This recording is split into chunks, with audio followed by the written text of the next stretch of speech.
أعوذ بالله من الشيطان الرجيم بسم الله الرحمن الرحيم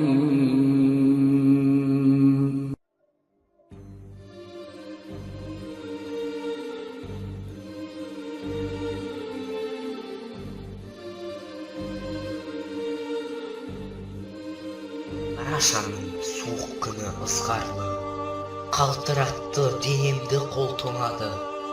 Ата, әке, кеткелі сіздер ортадан. Бүгін міне 10 жылдың жүзі толады.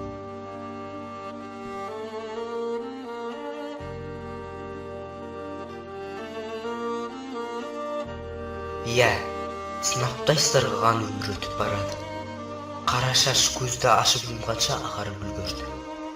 Жалындаған жастық шақ қас-қағым сәтте кәрілікке айналғанын аңғармай да қаласың.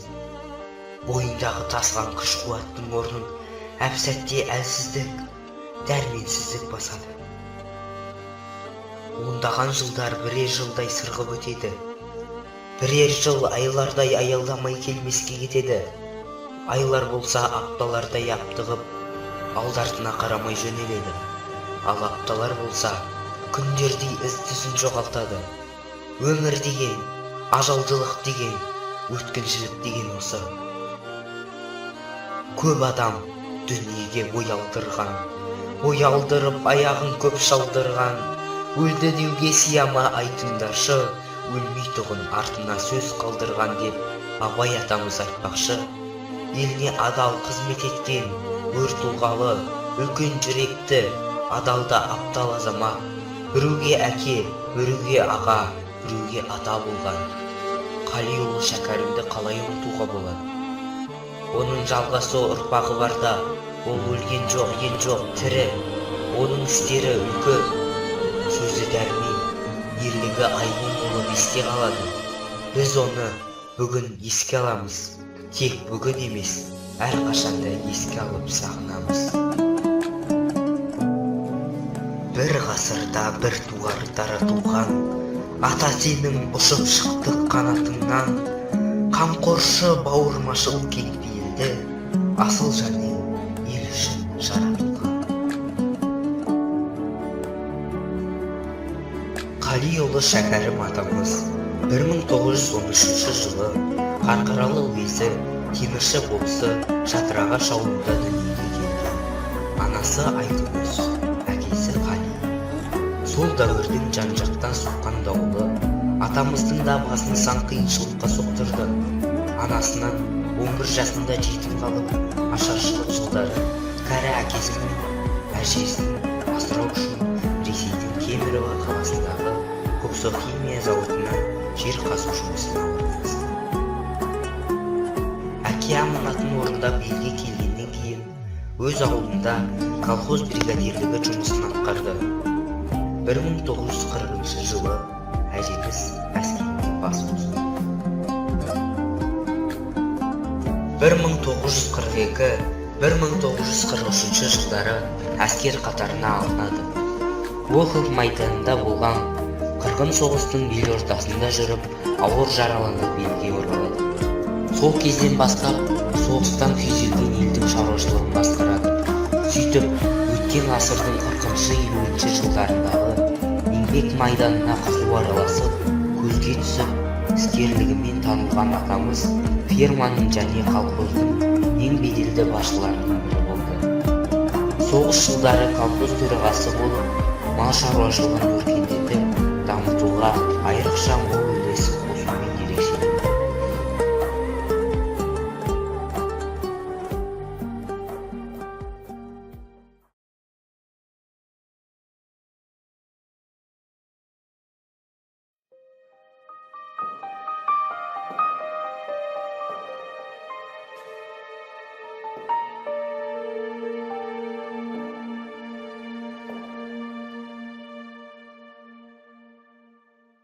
Еттіңіз еңбек, еліңіз үшін аянбай, ұйқысыз түндер белдіде шешіп дем алмай, тарихты біздің сіздердей жандар жасады, бейнеті көп, аумалы қилы заман-ай. Берсе де сізге еңбек ері атағын, орденімен қаншама алтын медалін, масаттанбай ғұмыр бойы атаққа өттіңіз жүріп нар азамат жолдар.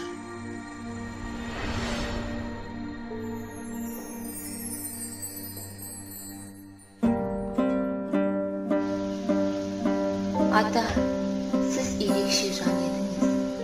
Көзіңіз тірі кезде талай басшыға да ақылшы болып, ел басқару ісінің оң солын айтып отырдыңыз. Ауылдың азаматтарына, ел ағаларына ақылыңызды айтып, жөн сілтеп отырғаныңызға біз куә болдық. Аталы сөзге құлақ асып, сізді сыйлаған барлық ағаларымызға, ел жұртымызға алғыстан басқа айтарымыз жоқ.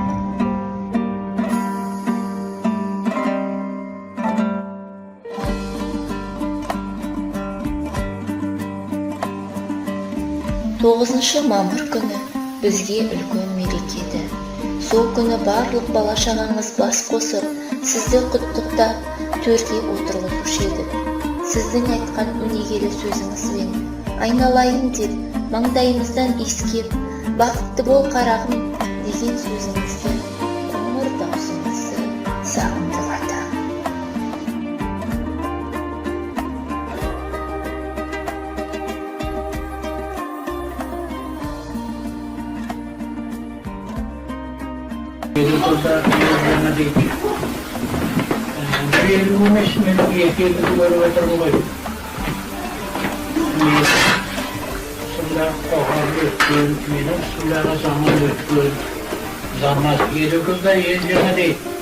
Мен жаңа қарсының ортасында отырмын. Қарасқан қас сияқты бұрынғы қарттардан қалған ескі көз білмесін, ескі көз. Бәрінің де үлкен аталарың, оған аналарың болған бәрі беттес. Елдер жаңа қалысында. Біздің өмір жолдарымыз жаңа еттен көп сөз айтты, жақсы айтты. Біздің заманымыз өтті, ендігі заман сендердікі. Бәрі менің ұрпағымсың. Мен барлығына да өмір тілеймін.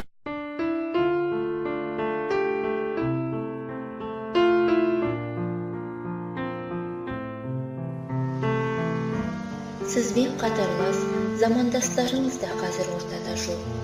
Қасым ауылының ғұмыры ерлікке толы бір талай аталары мен әжелерінің де орны қазір ойсырап тұр. Олардың да жаны жаннатта болсын деп тілейміз.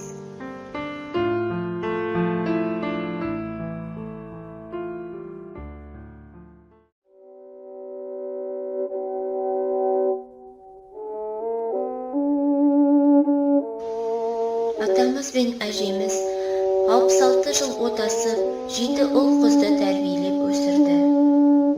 Ата-ананың көзінің ағы қарасы, тым келбетті жүздеріне қарашы, тыйыштығы тұла бойы тұңғышы, арыстандай қинашы мен қанашы.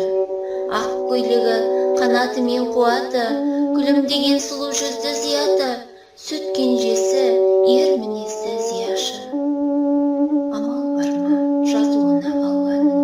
Ең алдымен кетті арыз ұлдарың, қамқоршы ет, ақ көңіл ет зиятың. Бұл өмірге қонақ болды азақ күн.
Әке, сені ажал ерте тауып, Сезим ол жақ бұл дүниеден жарықтау, сен кеткенде мен түгілім жүліп, таулардағы аласарып қалыптау.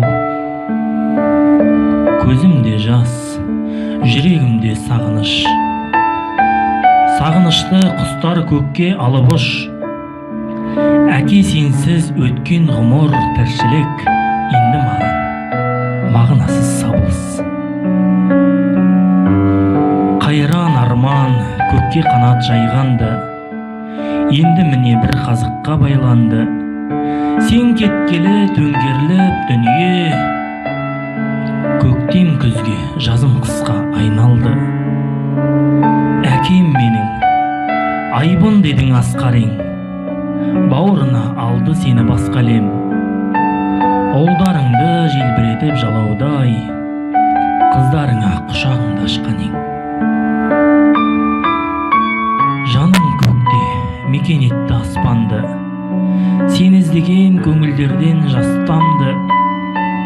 Сағынышпен өкініші астасқан, әке сенсіз күндер енді басталды.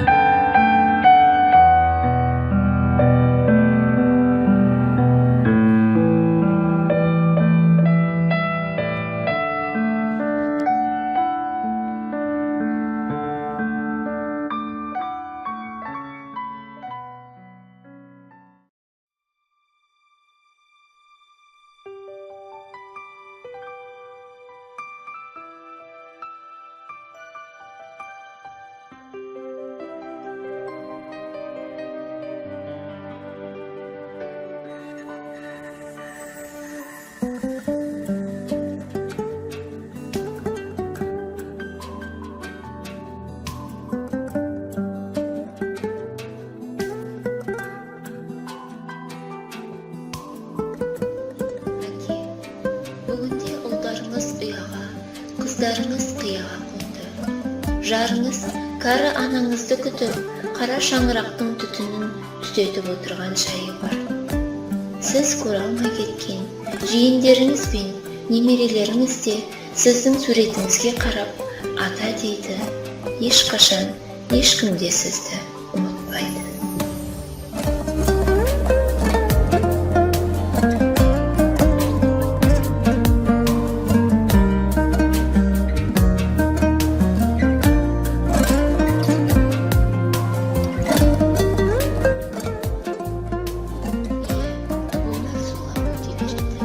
Орнында бар оңалар деген. Ата, сіздің ұрпақтарыңыз бар. Қанат, Ернар, Ануар, шөберелеріңіз Жансұлтан, Әлихан, Алинұр бар.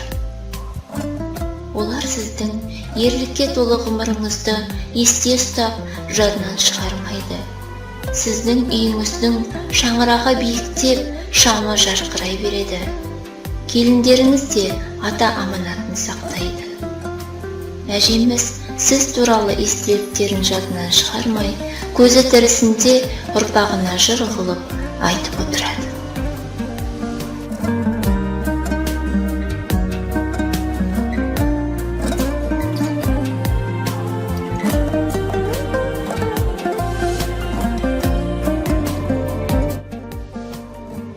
Көздерде жас, сағындық бәрін сағындық. Ісіне бірақ Алланың барлық бағындық. Еске алып, бәрін ұрпағың дұға бағыштап, қол жайып отыр, бұйыртсын жұмақ қабыл қыл.